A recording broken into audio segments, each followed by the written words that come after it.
Y pues antes que otra cosa, pues darle la bienvenida a este serie de reflexiones dominicales cuyo objetivo del canal y de la comunidad EMEDAT pues es abrir los horizontes de significado de la realidad. Esto es que podamos comprender el mundo en el que vivimos, el tiempo en el que vivimos, comprender al otro, a los otros y sobre todo entendernos a nosotros mismos.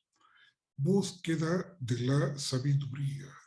Y la sabiduría pues no consiste tanto en saber mucho, haber leído muchos libros, haber viajado por distintas partes, sino la sabiduría es precisamente el saberse entender con los demás. Un sabio es aquel que logra entenderse con los otros, con los demás. ¿Sí? Y pues bien, para este día, pues tenemos como tema para la reflexión la posmodernidad y la caída de la verdad. Un tema que luego es difícil porque estamos tan inmersos en él que a veces no nos damos cuenta. ¿Sí? Hemos pasado quizás etapas de nuestra vida, algunos, de el tiempo moderno y para eso pues tenemos que, para conocer qué es la posmodernidad, porque el término pos está tan de moda que a todo le ponen posverdad, pos arte, cualquiera puede decir, oiga, es que mi pintura es posmoderna, sí, mi teatro es posmoderno, mi galería de arte es posmoderna, hasta mi taquería es moderna, posmoderna, ¿sí? Y pues bien, ¿a qué se refiere? Muchas pensamos, ¿verdad?, por el prefijo griego de pos, lo que sigue después, posmodernidad, pero en este caso hay mucha confusión. No se aplica muy bien la etimología de posmodernidad para lo que sigue de la modernidad, sino que es una reflexión crítica a al incumplimiento del proyecto moderno, una revisión del proyecto moderno. Pero también es una forma de vida, un estilo de vida, un modo de ser que es el posmodernismo, ¿verdad? En la cual pues estamos relacionándonos con los otros, de cierta manera teniendo impresiones, interpretaciones de diversos hechos que no logramos darle mucho sentido porque no lo estamos ubicando en este tiempo. Entonces, para empezar, diríamos que la posmodernidad pues implica estos cambios de la manera de percibir, de conocer el mundo y al hombre.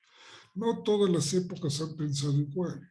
Habieron momentos desde el pasado tiempo de la antigüedad griega en el que la verdad y el ser estaban juntos, era lo mismo, ¿sí? Por lo tanto, no había una confusión, entonces buscar la verdad, ¿sí? Hoy, pues no, ha cambiado mucho esto porque se ha separado el ser de la verdad. Entonces, ¿por qué? La posmodernidad, para decirlo en pocas palabras, es que digamos, una única verdad se ha despedazado, ha caído, ¿sí?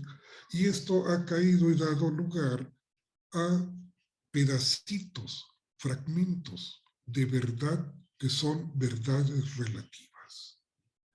Pero al ser verdades relativas, pues ya no hay una verdad, ¿sí? Estas verdades relativas, pues, son efímeras. Entonces, si no hay un punto arquidémico donde dirigirnos, que sí lo tenía la modernidad, pues estamos a la deriva. ¿Sí? Por lo tanto, en la posmodernidad, pues no hay un referente. Esto es, si las verdades son relativas, pues no hay un arriba ni un abajo, pero son relativos. ¿Sí? Cerca, lejos, son relativos. Centro, periferia, son relativos. Entonces, el centro ha desaparecido. ¿Sí? No tenemos dónde fijar la vista. No era así con la modernidad. Entonces, para entender un poco esto que estamos platicando de la posmodernidad, la modernidad que pues para algunos tendrán sus inicios en el siglo XVII, otros para el XVI ya empezaba, ¿sí? Otros la consolidación de la modernidad en el siglo XVIII, en la Ilustración, en el siglo de las luces, ¿sí? Pero la modernidad viene caracterizada por dos premisas fundamentales, que son la razón y la ciencia. ¿Sí? Entonces, podríamos ya observar en el siglo XVI cómo precisamente el cambio de la posición con respecto al universo y el Sol y la Tierra del sistema ptolomeico que suponía que la Tierra era el centro del universo fija y el movimiento del Sol. Bueno, pues ese va a ser precisamente caído, esa forma ideológica de conocimiento falso, basado solamente en los sentidos, por una, un cambio, una ruptura epistemológica fundamental efectuada por Copérnico, donde va a decir la concepción heliocéntrica, es el Sol el que gira, es la Tierra la que está girando alrededor del Sol. ¿Sí? Lo cual pues no le creían, ¿verdad? ¿Cómo es posible si nosotros estamos mirando que sale el Sol de un lado y se va para el poniente? Sí, pues no se creía. Pasó el tiempo y efectivamente, bueno, le damos crédito. Pero también muchísimos otros cambios, ¿no? Entonces, la razón suponía ya para el siglo XVIII que gracias a la razón tendríamos el paraíso. Atrévete a usar la razón, era un comentario que hacía Manuel Kant, siglo XVIII. De la razón, el mismo Kant diría, hemos llegado en el siglo XVIII a la edad madura del hombre. ¿Sí? Es decir, que tiene puesta su atención a las cosas, las resuelve. Él es el centro del universo ahora, gracias a la razón. Y a partir incluso de la nueva filosofía cartesiana del siglo XVII, pues se conjunta la ciencia, otra manera de pensar la realidad, el universo, el hombre, la filosofía cartesiana. ¿Sí? Y, pues bueno, dos premisas fundamentales que eran la ciencia y la razón. Y gracias a estas dos, la ciencia y la razón, tendremos el paraíso. Y por supuesto que eso significa que no va a haber más guerras, ni hambre, ni injusticia, etcétera, etcétera. Pues llega hasta el siglo XX y alguien se da cuenta de que el proyecto moderno no cumplió su promesa de llevarnos a la plenitud del hombre. Ha caído. Y se cae no solamente un sistema de pensamiento basado en la ciencia y la razón, se cae una verdad, se cae la verdad o las verdades fuertes, como diría este filósofo francés Jean-François Lyotard, que va a decir, pues la posmodernidad se caracteriza por la caída de los metarrelatos de legitimación, de poder de las instituciones, ¿sí? Pero ya había varios ideas e intentos postmodernas, ya en el siglo XVIII, por supuesto, ¿no? Que todavía no se pensaban y no se sentían claro. Por ejemplo, este cambio de la filosofía kantiana, donde pues la filosofía estaba entre dos puntos contrarios, sobre todo en la teoría del conocimiento. En un punto, el racionalismo, que venía precisamente de Descartes y luego Spinoza, y proponía, por ejemplo, ahí que los juicios de la ciencia son los juicios analíticos a priori.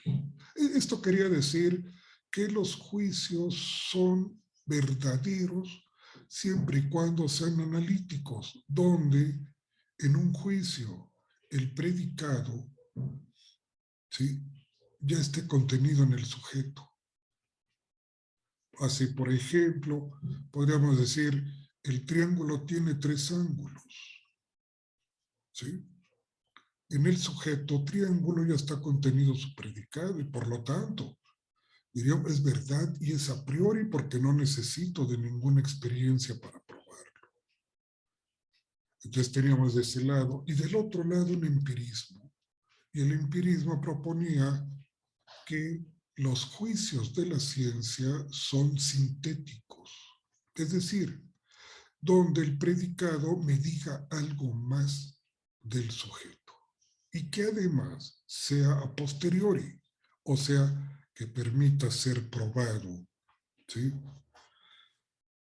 Algo así como, bueno, el agua hierve a 100 grados centígrados sobre el nivel del mar, ¿verdad? Habría que probarlo, si es cierto. Y estaban en esos dos puntos. Incluso también toda la cuestión educativa en esos dos puntos. Por un lado estaba la educación como educare, ¿sí? Educare de latín, educare, que significa nutrir, alimentar. ¿Sí? Característica como del empirismo. Hay que nutrir a la persona, hay que darle el conocimiento, ¿sí? Porque como bien dijo Aristóteles, el hombre es una tabula rasa que es solo con la experiencia sensible, o sea, el conocimiento por vía de los sentidos, es posible el conocimiento. La tabula rasa de Aristóteles, empirista. Por el otro lado está la concepción de educere, latín, educación, educere, que significa extraer el potencial humano, ¿sí? Contenido ya en el sujeto, ya lo trae, a la manera platónica. Por eso Platón decía en su teoría de la reminiscencia, no aprendemos nada nuevo, solo tendríamos que recordar, ¿sí? Y en los diálogos de Platón lo podemos apreciar en el diálogo de Menón, o en el Fedro, o en el Fedono del alma, Pedro del amor, en fin, en el banquete, en varios de los diálogos. Es decir, ya conocíamos todo, solo que no nos acordamos. Estaban esas dos posiciones, fuertes una y la otra, porque había un punto hacia dónde dirigirse. Pero en la modernidad ya no pasa eso. Y por eso Immanuel Kant dice a uno y al otro bando, pues tienen ustedes razón, los juicios son analíticos a priori.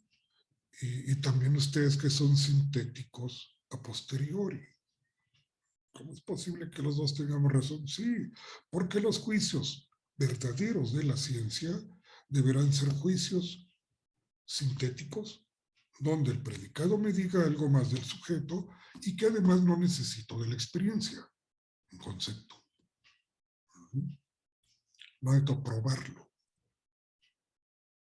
Ah, Entonces, en nuestra época, todavía hasta hace poco, en las escuelas de filosofía, de psicología, de pedagogía, se debatía este asunto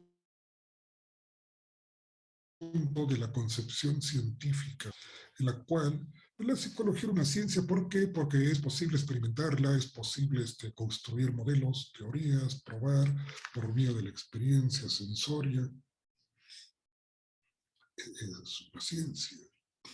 Poco crédito se le daba que fuera racionalista, que ya trajéramos todo ya construido, obtenido ese conocimiento según Platón en el topos Uranus, ¿verdad? Topos, lugar, Urano, cielo, allá en el mundo del ser perfecto, eterno, inmutable, imperecedero.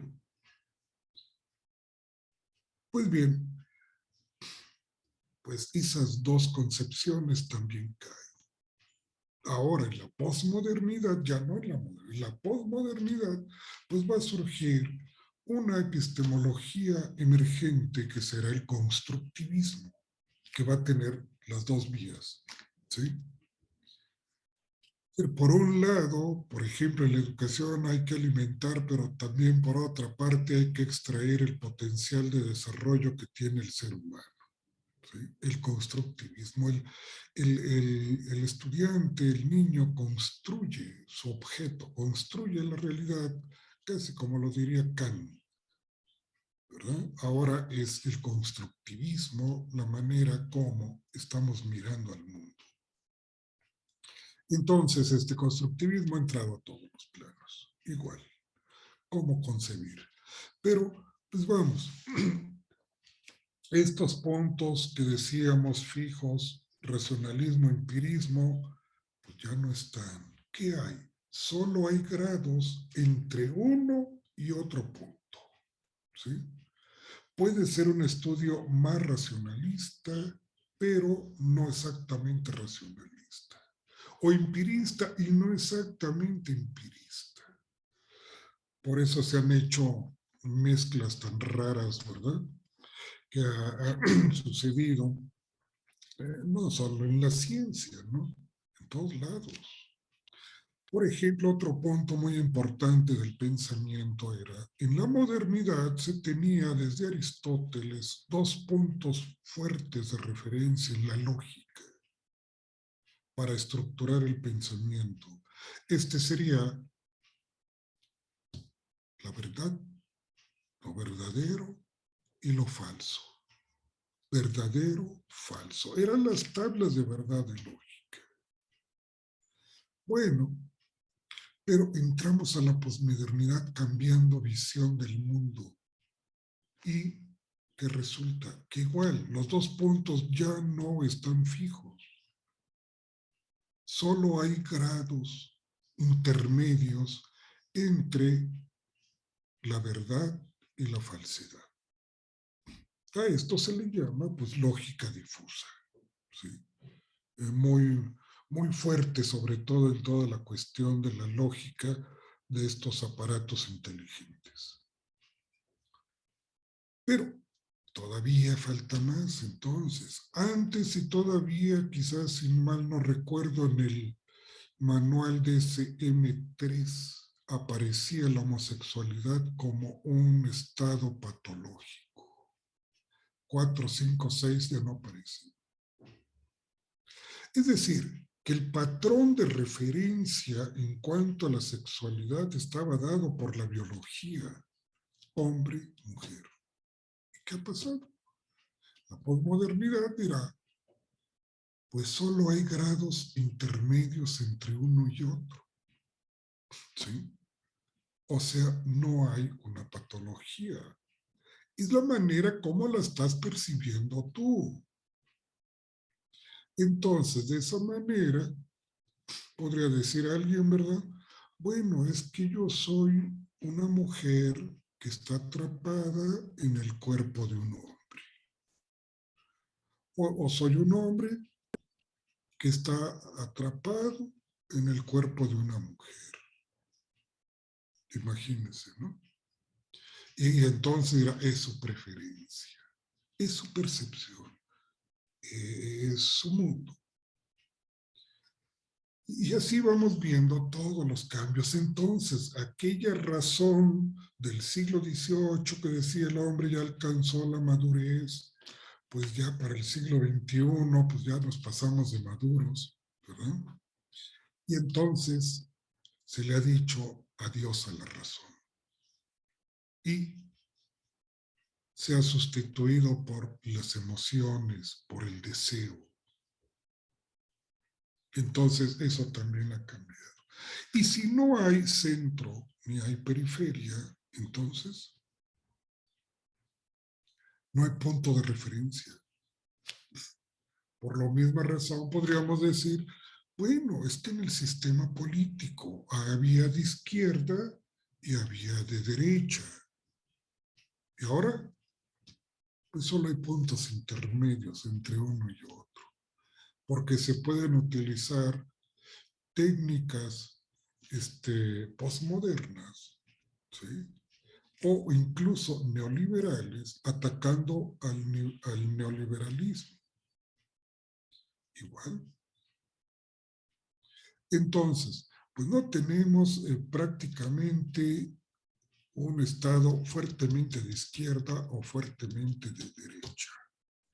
¿Sí? Pero ni Cuba. Ya está llegando, cada vez se va disolviendo más esto, ¿verdad? En fin, y estamos viendo entonces cómo esto lleva a debilitar los sistemas de instituciones. Pues ¿en quién le creemos? Por esa razón, si la verdad, la única verdad aquella se descompuso, se desmoronó y cayeron verdades relativas, ¿sí? De esta manera, pues hoy no hay sustancia.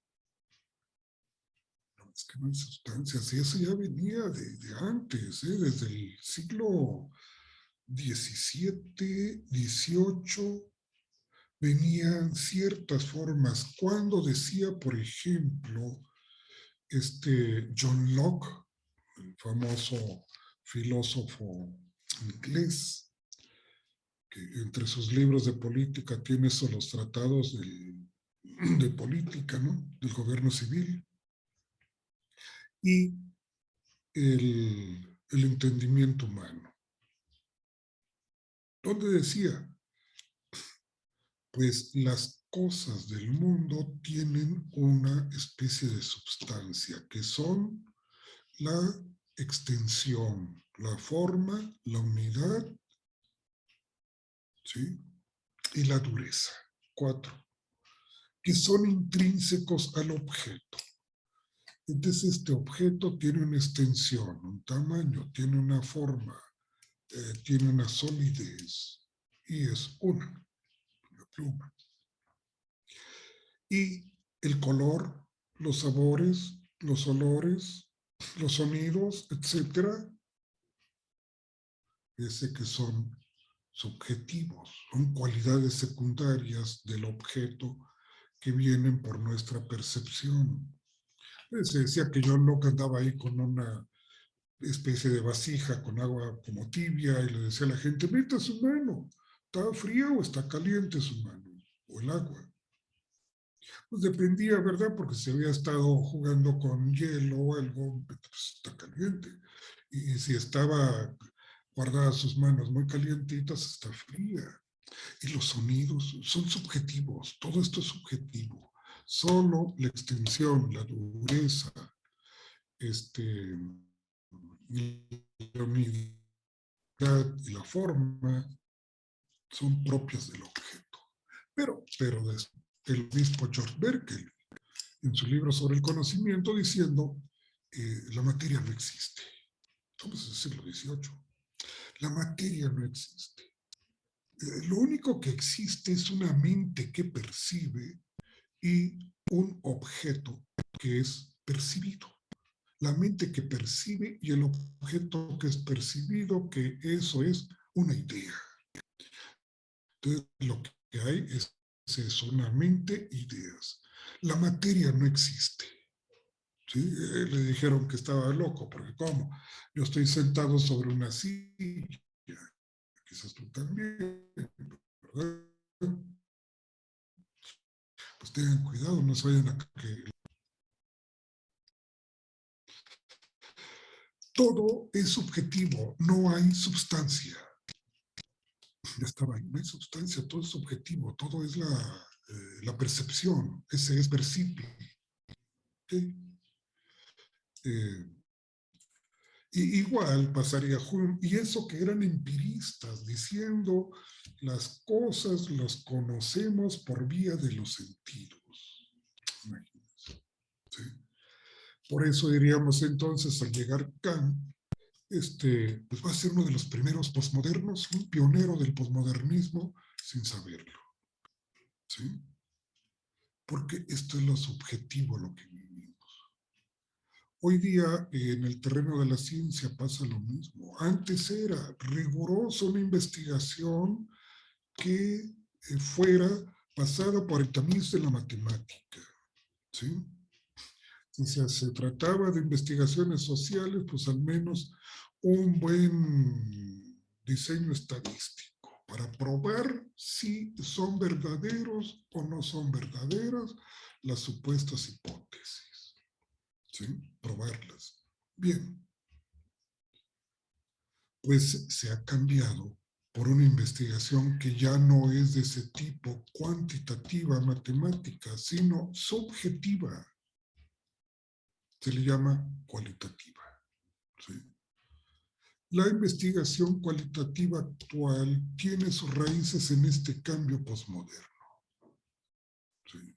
Porque todavía hacia esa etapa de los 80s para atrás, si uno presentaba, por ejemplo, en la Facultad de Psicología alguna investigación carente de tratamiento estadístico, pues te la tiraban a la basura porque no servía, ¿sí? Y sin embargo, hoy es totalmente diferente. La que va prevaleciendo, la que va teniendo más importancia es la investigación subjetiva de tipo hermenéutica y fenomenológica, ¿sí? ¿Dónde estará diciendo ahora? Es que yo no describo el mundo tal cual, sino cómo yo lo percibo. Quizás otro gran antecedente anterior a esta posmodernidad, a esta concepción, pero tenemos en Picasso, ¿sí? Vemos el estilo de la pintura cubista de Picasso, ¿verdad?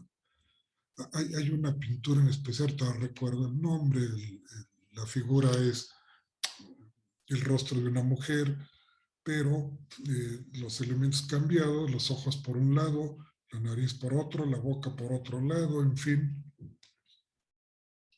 una deconstrucción de un rostro de una mujer, deconstrucción, ¿no? Y, por ejemplo, ver la pintura de Guernica, ¿verdad? También es muy reveladora. Sobre todo, si vemos a Picasso en esa pintura de Guernica, igual que vemos varios elementos muy interesantes, una especie de ojo, en fin, eh, una especie de vaca con los ojos por otro lado, en fin. Y si vemos un, una fotografía de la masacre de Guernica en España, este es real. Entonces, ¿qué hizo Picasso? Picasso no describe la realidad, sino tal como él lo interpreta. Quizás, para mí, Picasso sería uno de los más grandes pintores del siglo XX. Pero fíjate, ya estaba adelantando.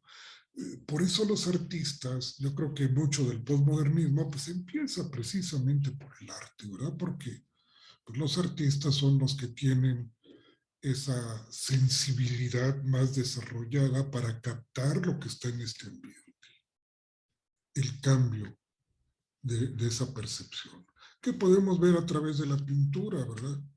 Aquella pintura, por ejemplo, de las meninas de Velázquez, ¿no? Que es casi una fotografía a las de Picasso. ¿Qué pasó? Pues estas eran casi fotografías, esos retratos. Pero al entrar la cámara, tomar la foto con mayor nitidez, pues viene la percepción. Es como yo percibo el mundo. Y así estamos en esta época, ¿no? Así estamos entonces con la hermenéutica. Es decir, para esta entrada de la posmodernidad, la hermenéutica viene siendo lo común de la época de la vida intelectual de Occidente. Esto quiere decir, la hermenéutica, tradicionalmente definida como teoría de la interpretación, para algunos antes método y técnica para interpretar textos, ¿sí? Todavía se podía rastrear hasta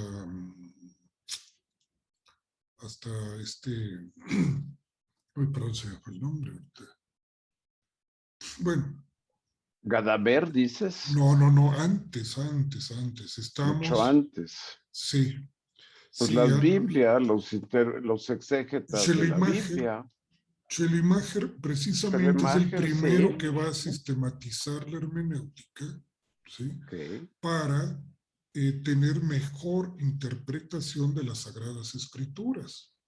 ¿Sí? Va a ser uno de los que va a poner el acento, aunque ya venía de Aristóteles, la perihermeneias. ¿Sí? Sobre todo el que se pasaba era Dilthey. Wilhelm Dilthey lo consideraba todavía un método de las ciencias sociales para hacer investigación, por eso interpretativo. Pero al llegar Gadamer, a través de Heidegger, para Gadamer ya no es un método, no es una técnica, es un modo de ser de este momento, de esta posmodernidad. Entonces lo damos todo a interpretar, y ya lo decía Federico Nietzsche, que también era otro precursor de la posmodernidad, ¿sí? Federico Nietzsche decía, entonces Dios ha muerto. Aquella pasaje de la Gaia Ciencia, donde decía, ¿y dónde está Dios? Lo hemos matado, ¿sí? ¿Cómo lo hemos matado? Sí. O el de loco que iba con la lámpara encendida a mediodía, ando buscando a Dios, ¿verdad? En fin, buscando la verdad. Ya lo preconizaba, Dios ha muerto. Entonces, hechos, acontecimientos, no hay. Ahora, solo hay interpretaciones de las interpretaciones. Y por eso este momento es un momento hermenéutico en nuestra vida. Todo es interpretación. ¿Sí? Entonces, tantito vemos, por ejemplo, algún programa noticiero, informativo, es interpretación. Porque sabemos que en los medios de comunicación, sobre todo televisión, son tres cosas esenciales, ¿no? Información, formación o educación y entretenimiento.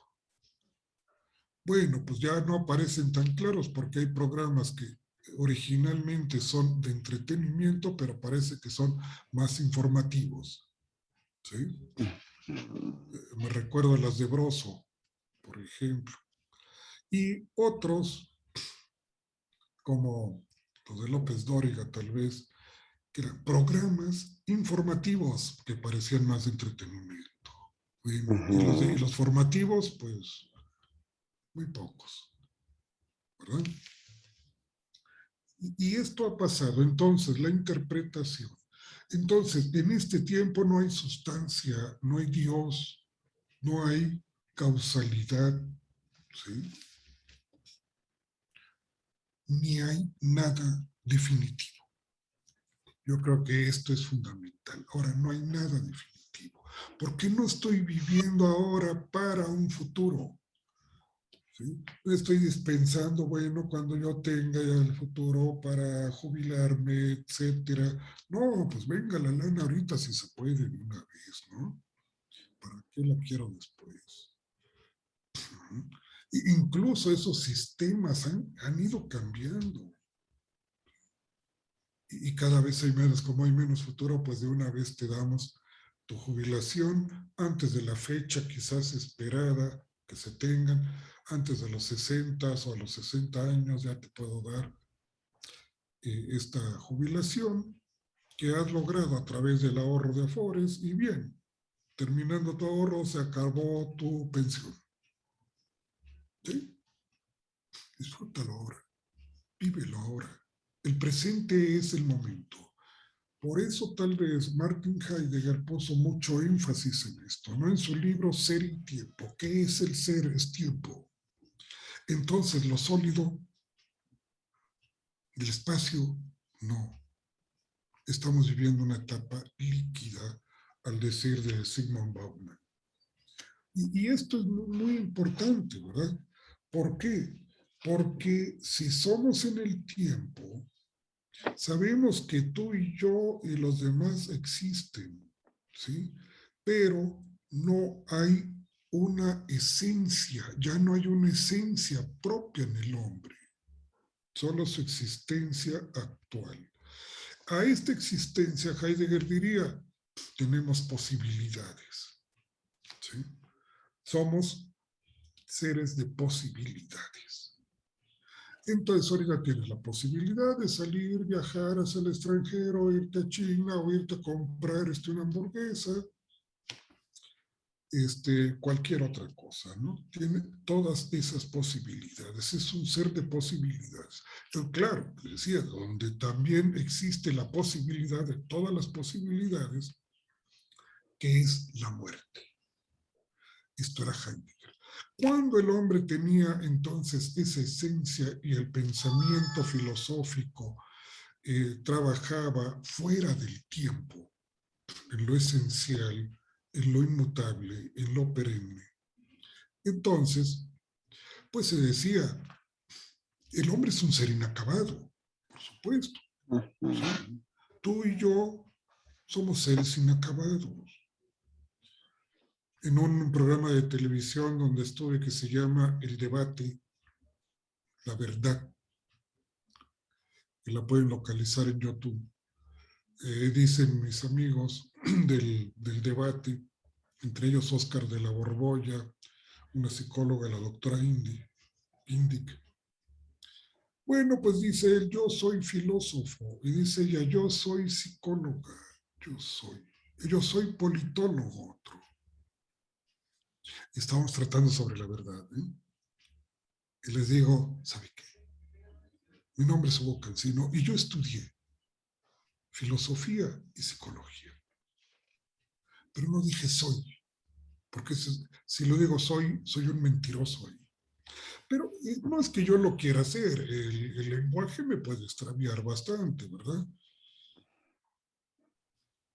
Claro, les dije por fuera, filósofo Aristóteles y psicólogo Freud. ¿Y saben por qué? Porque ya murieron. Pero si los dos vivieran, ninguno de los dos fuera ni filósofo ni psicólogo. Estamos siendo psicólogos o filósofos. Estoy siendo. ¿Sí? Entonces suponía que para esta filosofía moderna y para atrás, el llegar a la muerte era la plenitud. Te completabas. Eres un completo. Pues no, en Heidegger sucede esto, que cuando llega la muerte, entonces todo lo que habías acumulado del ser inacabado desaparece. No es nada. Por esta razón, dice Heidegger, en cierta forma, somos lo que decimos, o lo que decidimos, mejor. Decimos y decidimos. Somos lo que decimos y decidimos ser. ¿Qué? Un proyecto. ¿Sí? Un proyecto para nosotros mismos. Entonces, el lema de hoy sería, mira, yo soy como tú quieres que yo sea. En un mundo mercantilista, yo soy mercancía. ¿Sí? Y esto ha ido cambiando entonces. Interpretaciones. Somos lo que decidimos ser. Somos un proyecto para nosotros mismos. Una tarea. Esto es lo que debemos entonces darnos cuenta, abrir esta conciencia y decir, pues este es el cambio. Entonces, si todo es relativo, pues esto es una gran mentira, porque si digo que todo es relativo, estoy diciendo un absoluto. ¿Verdad? Qué confusión. Pero si digo, las verdades relativas me ponen en evidencia que una verdad ya no existe y que por lo tanto solo queda mi interpretación. Yo no sé si mi investigación de corte cualitativa sobre este asunto, esta investigación, digamos, criminológica, no estoy contando lo que pasó, sino lo que yo estoy interpretando. Qué difícil. Por eso se queda corta la investigación, y eso decía Federico Nietzsche, es que el positivismo, en sus investigaciones que dicen que describen los hechos tal cual son mentiras, porque solo hay interpretaciones.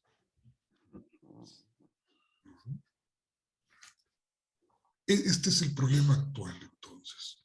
¿Dónde estamos? ¿A dónde vamos?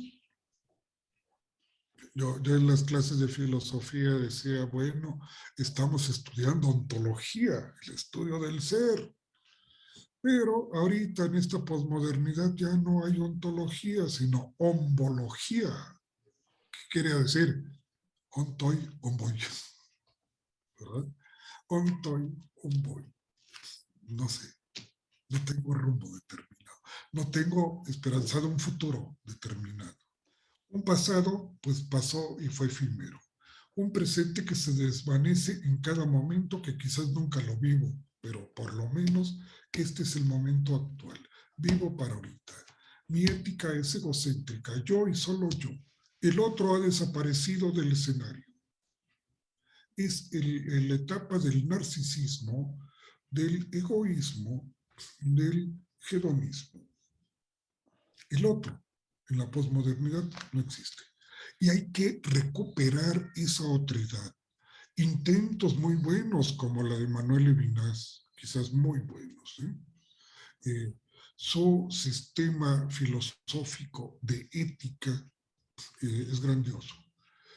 Al decir, por ejemplo, es que no es un yo, tú, él, una egología, yo, tú, él, sino que el otro es primero.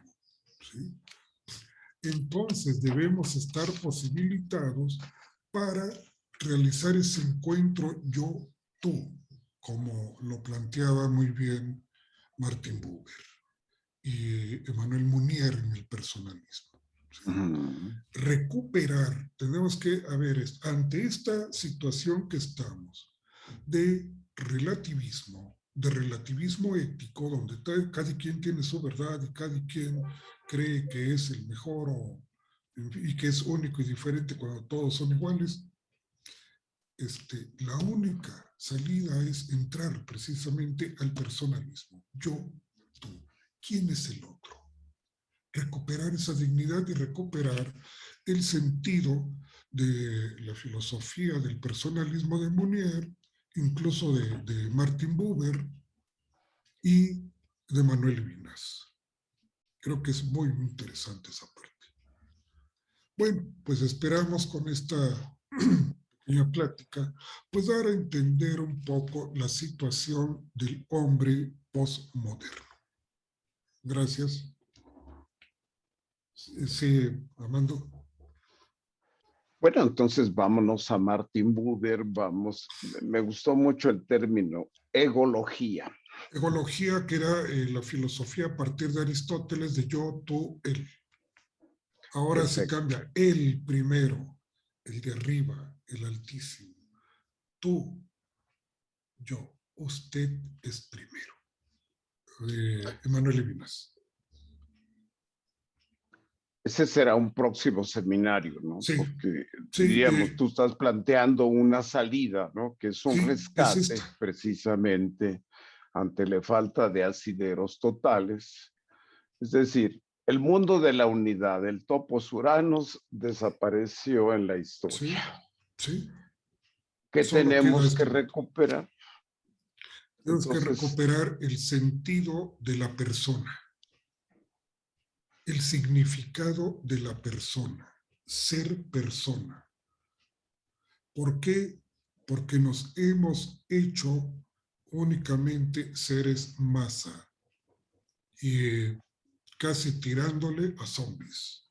El otro no existe en mi horizonte. ¿Sí? Soy Perdón, yo y maestro. solo yo. Mi ética, lo decíamos la vez pasada, es egocéntrica. Perdón, maestro. Hoy tenemos que entrar entonces al sentido de el significado de ser persona. ¿Sí? Sí, sí, escucho. Sí, maestro, una duda ahí. ¿Es la cuestión de ser persona o de ser individuo? No, ser persona. Porque yo tengo entendido que persona tiene un significado de máscara, ¿no? Esa sí, es una acepción del Bueno, latín, máscara, el teatro, sí. máscaras del teatro. Bueno. Pero sí, ahorita vamos a pasar a la sección de preguntas. Gaby también nos tiene su presentación sobre el hebreo y también esta parte de los la hechos. posverdad. ¿Sí? Sí, gracias. Gaby, te escuchamos. Claro.